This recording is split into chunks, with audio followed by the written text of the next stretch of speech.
Guys, what is going on? All right, update number 2. I've been working all day. I'm dirty. I'm tired. All right, but Safeguard. I have been with Safeguard 4 months, and I didn't do an update video prior to this one because I wanted to do some work with them, kind of get a little bit of a portfolio rolling, and really have a good understanding of, just doing business with them before I got on here and give another update. So we'll go over some of the big things, starting with the biggest one, which is pay. And it was also one of the biggest things that I heard as far as negativity about Safeguard. They do pay less than companies like NFR, Brookestone, and Guardian. And it's, probably 15% less, somewhere in there, on the standard stuff. Your winterizations, your lock sets, your padlocks, water caps, a lot of your allowable stuff. So a lot of stuff, it just pays less. Now, I do work for them, and we have figured out a little, to where we can make some money doing their secures and that type of stuff, because one of the things that they grant you that's pretty cool is they give you lots of allowables to work with. So while you're there, there's a lot of things you can do. Now, to me, it requires somebody, that understands the system, that can read the work orders, that is willing on your behalf, or you personally, to do everything you can do to maximize the amount of profit you can make. Now, we've not mastered that by no means. We will at some point, but we have not had enough time, and we've not been doing it enough yet. But we have got to a point to where if we go and do a initial secure, we can leave there having made it worth our while, despite the fact that they pay less than other companies. So, in other words, if you do an initial secure for Brookestone, the things that you can do for the allowable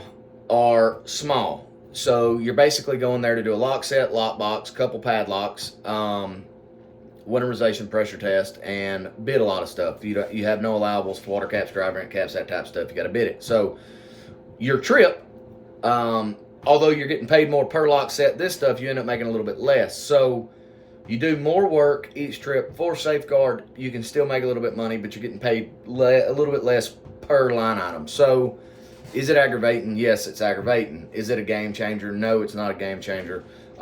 We just have to be a little bit more strategic. So on pay, yeah, and that pretty much covers pay. So the approvals, they approve your price, but then they take their percentage off your approved price. And you can't really with other companies, if they were going to do that, I would mark mine up a certain percentage to cover it, but you can't, because you have to do it in their system, and their system is linked to repair base, so it pulls the repair base pricing. That is a little aggravating, but we just are trying to work through it right now in that phase to make sure that we can do it, because they are approving the prices. It's just unfortunate that they take a percent off the top of the price that you got approved, and you can't really up your price to cover that because it's linked to a repair base in their system. So that is a little aggravating. Now, accessibility.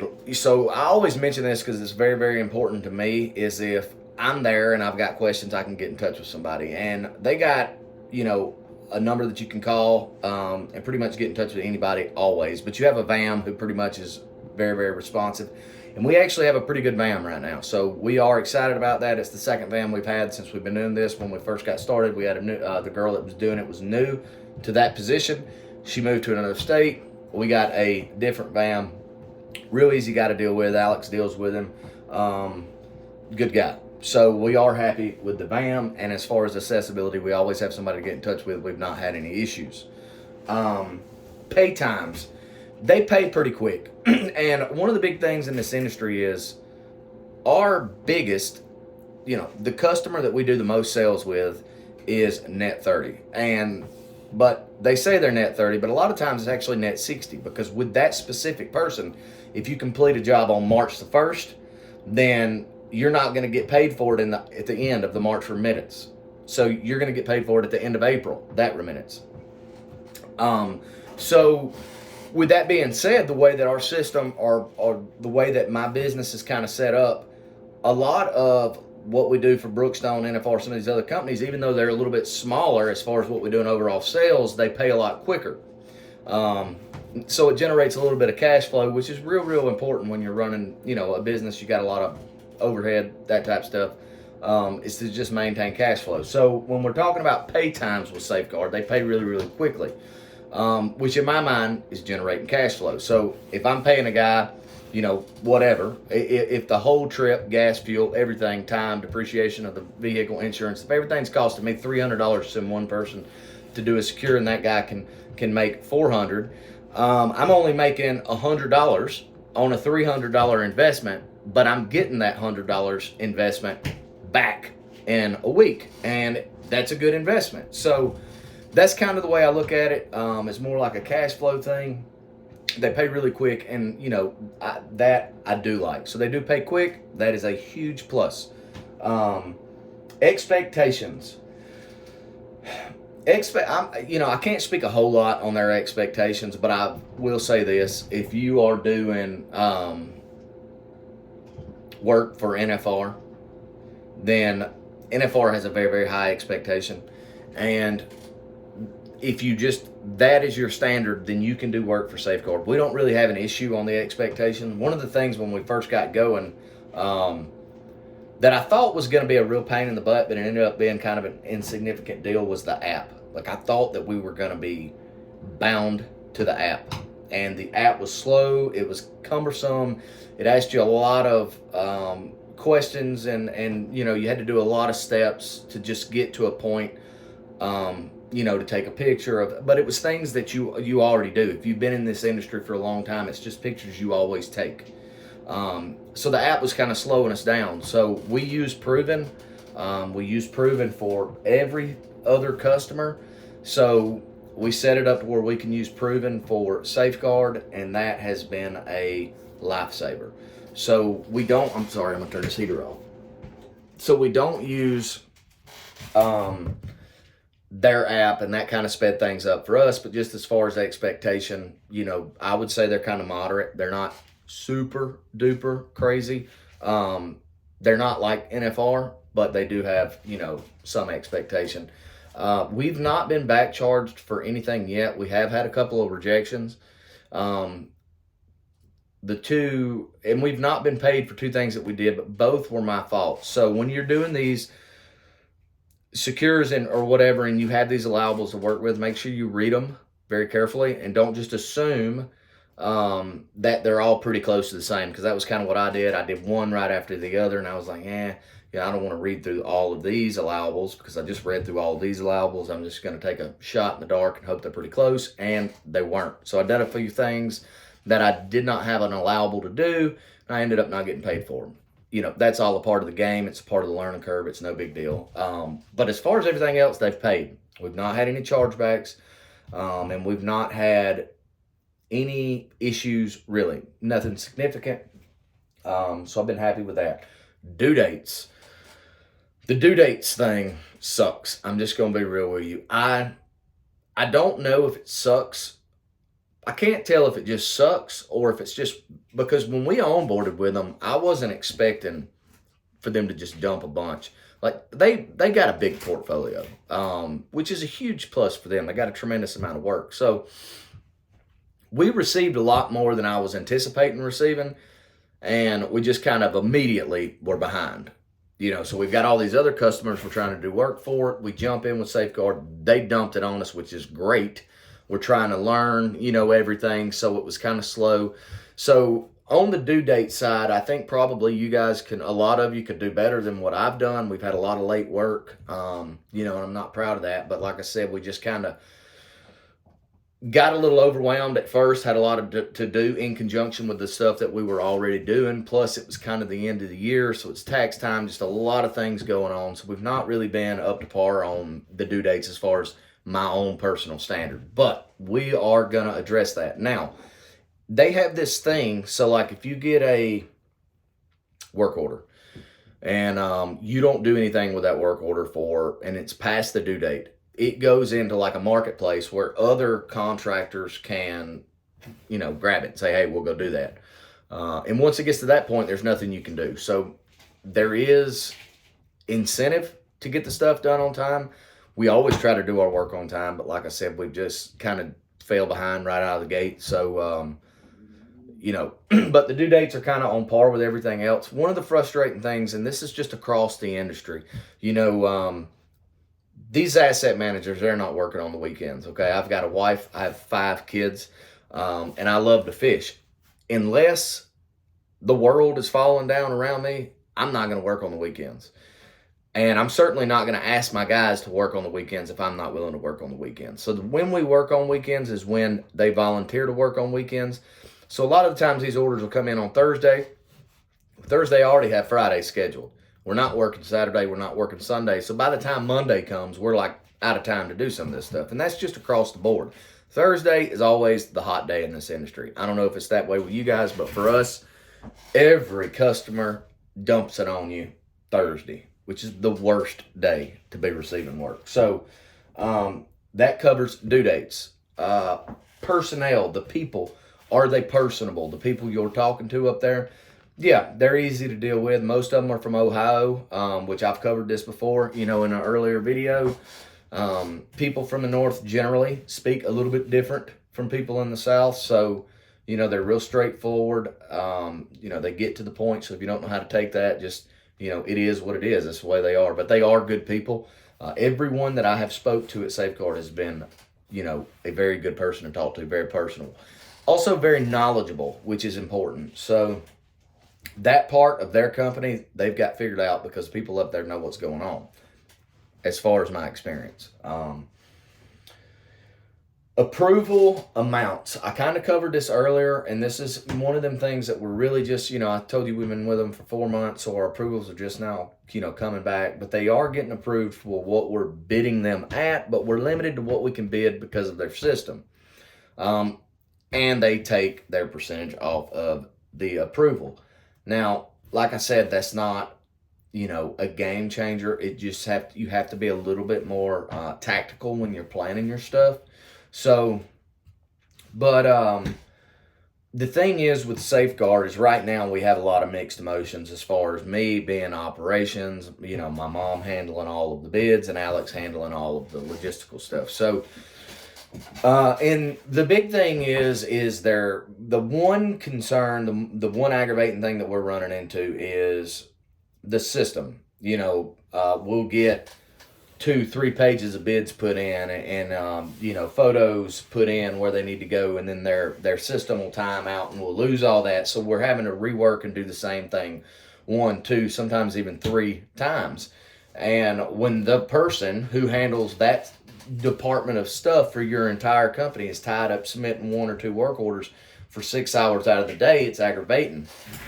So I do think they could do some work maybe on their servers. I'm not an IT guy. I don't know jack squat about none of that. All I know is that side of things needs to be faster. We should be able to log on, do what we got to do at any time of the day when everybody else is doing what they're doing and make it happen and not have any of those issues. Because a part of the percentage of what you're paying these companies is for them to have all of these systems put in place to make your life a little bit easier and also make their life easier. But if that system is making your life a little bit harder, then it obviously needs some work. So I think they're a big enough company where they'll probably do some work on that and they can probably get that figured out. But that is a, aggravating thing. And then sometimes... So then from my point of view, the operations point of view, one of the things that's a little bit aggravating is if you do a bid and you've got 60 line items in there, because the way that I do approvals is, and I've pointed this out many times, not everything you're going to make money on. If you're using repair base does not hit the spot on everything. Chain link fences, privacy fences, painting, removing mold remediation, replacing sheetrock is the worst, And so it doesn't cover all of those things. But if you're doing a big enough bid, it kind of covers you to be able to do that sheetrock for that price. Like, the overall number is big enough so that you can send your guys there, you can do what you got to do, and then you may not make money on that specific line item, but you can make that up on another line item. And I do that a lot in my bids because obviously we got to convey this bad boy, so we have to bid everything.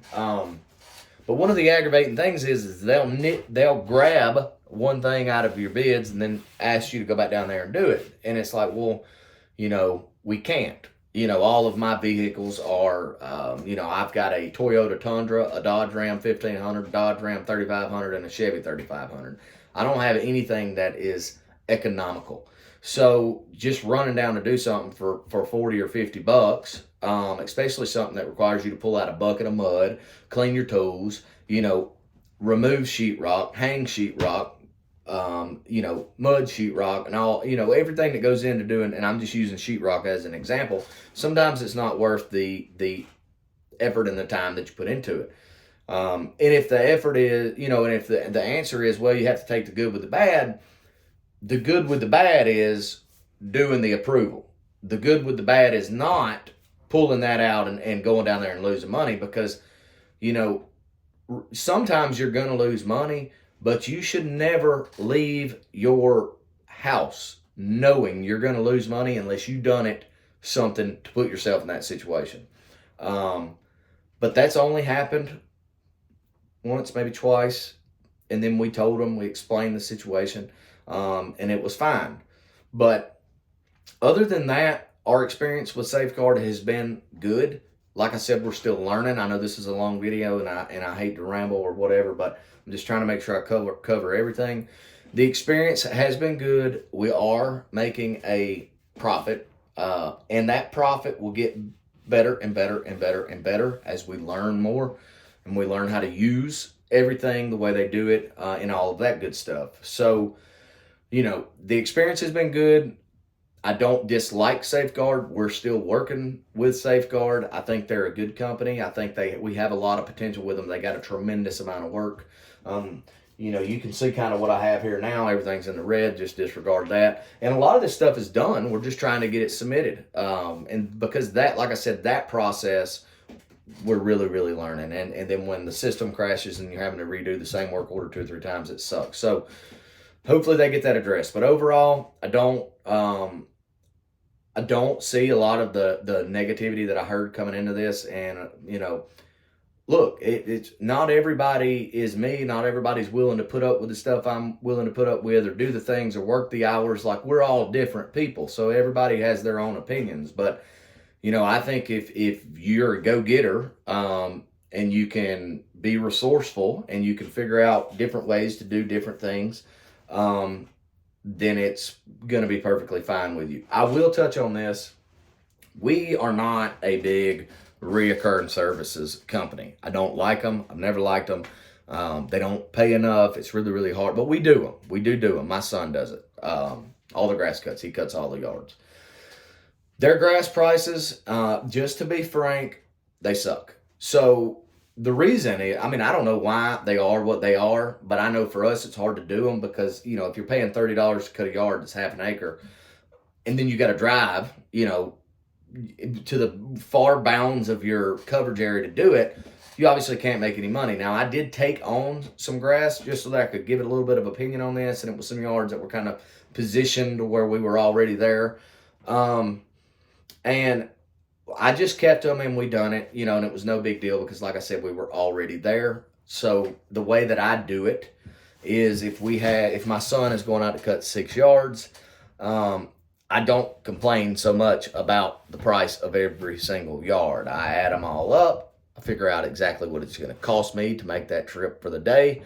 And then I try to be 0.35 in the green. And when we threw in there a couple of extra yards or whatever, it was perfectly fine. It didn't take too long to do them, but the prices are low. If you were just going out to cut straight Safeguard grass, I don't think you could do it and make a profit here in Alabama because everything's so far away. And like I said, if we were driving around in a 1989 Toyota T100 or whatever, getting 57 miles to the gallon, maybe we could, but just with our setup, kind of the way that we're built here, structured here at my company, it's not very economical. So, I think I touched on everything. If I missed anything, if you guys got any input, please leave a comment. Like I said, like, share, subscribe, do all that stuff. I hope these videos are helping. And I'm going to try to do one, and like I've been doing and covering every company I work for and do work for, have experience with, and all of this jazz. I hope you guys take care. Christmas is coming up, so, y'all have a Merry Christmas. See ya.